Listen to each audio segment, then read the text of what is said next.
Thank you, Jason. A gold trophy is once again coming back to Mercer County. The Spartans, Indians, and Bulldogs are all under new management entering the 2016 season, and they hope their new leaders can guide them to victory under the Friday night lights.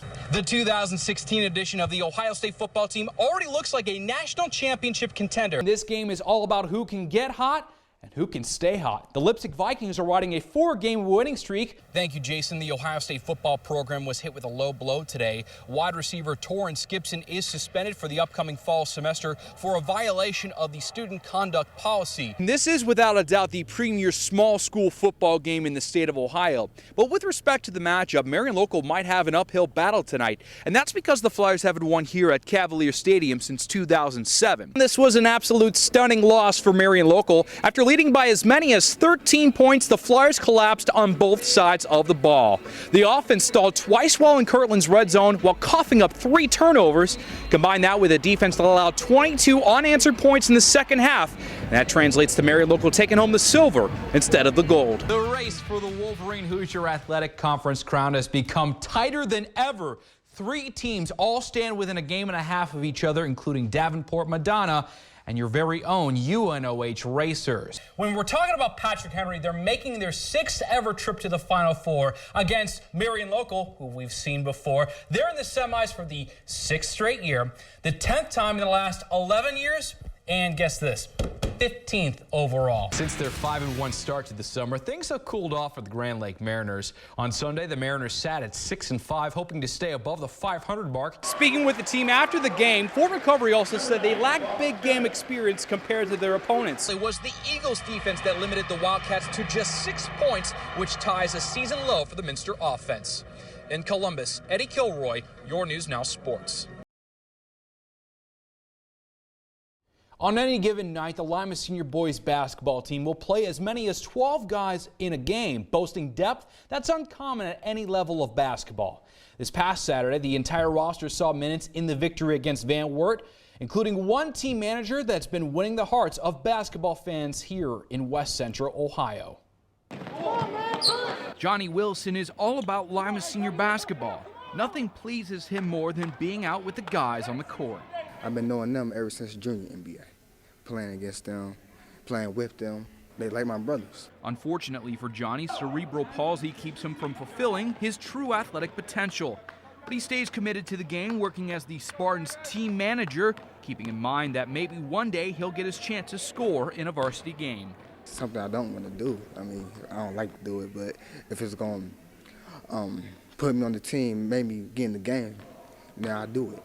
And during Saturday's game against Van Wert, Johnny got his chance to shine. In the fourth quarter, head coach Quincy Simpson put Johnny out on the court, and what happened next is perhaps the highlight of Johnny's life.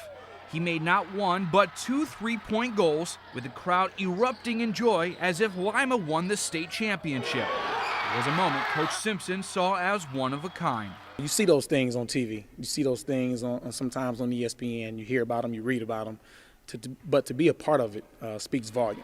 Johnny has fit the description of what it means to be a Spartan. Johnny isn't sure if he'll see the basketball court again this season, but he's glad he's had one night to show his team and community that he has the heart of a champion. The boys have great skills, and ability.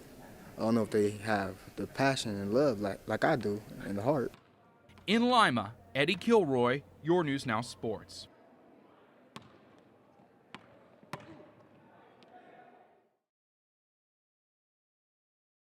Game week is finally upon us, but the first step in playing in the Fiesta Bowl is actually getting there. The 3rd-ranked Ohio State football team arrived in Arizona, where they'll play 2nd-ranked Clemson Saturday at 7 o'clock as part of the college football playoff. It's the 3rd meeting between the Buckeyes and Tigers.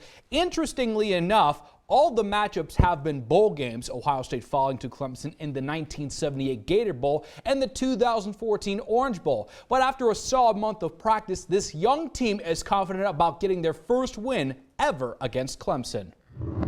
I believe we're a better team because we really took a lot of time. I think we had 11 official practices, but we had many more than those with one-on-one work with our position coaches and the players. And just with the younger team this year, relying on the leadership, the guys that have been in the playoff before, teaching those guys how to prepare and how to get ready mentally for a big game like this one coming up. Men's college basketball, the defending champs from Villanova remaining the top team on the AP poll, receiving 56 of the 65 first-place votes. Ohio State not ranked, but the Big Ten is well represented once again. Wisconsin 14th. Elada grad Dakota Mathias and the Purdue Boilermakers are 15th. Indiana in 16th. Also want to mention Xavier, who's in 17th, plus Cincinnati and Notre Dame are 23rd and 24th. Respectively. Girls basketball, Ottoville traveling to Wayne Trace to take on the undefeated Raiders. Second quarter, C.J. Kemper to Bridget Landon in the post. Count the basket and the foul. Ottoville up 17-11.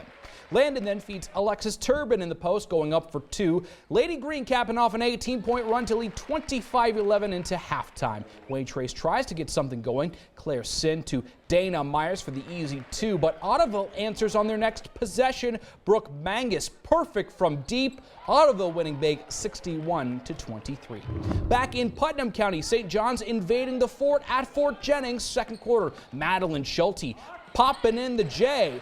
Jays in front, 10-4. Lady Musketeers counter with Kristen Leersman getting the board on the basket to make it a 4-point game, but the Blue Jays remain in front with Schulte on the hot hand. First, draining in the triple try from the corner. St. John's up by 7. Now it's the senior from the far wing. Another 3 goes. Schulte with 28 points. St. John's winning 54-30.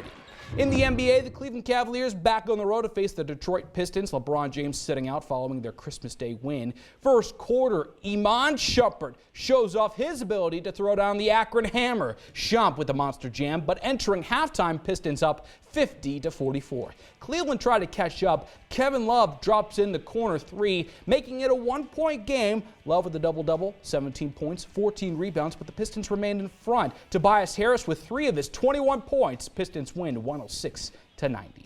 And finally, don't forget about our McDonald's Scholar Athlete of the Week program. We're always taking nominations, so coaches and athletic directors submit them by mail, fax, or email to the information on the screen. Looking for seniors with at least a 3.0 GPA or better. And don't forget about extracurriculars.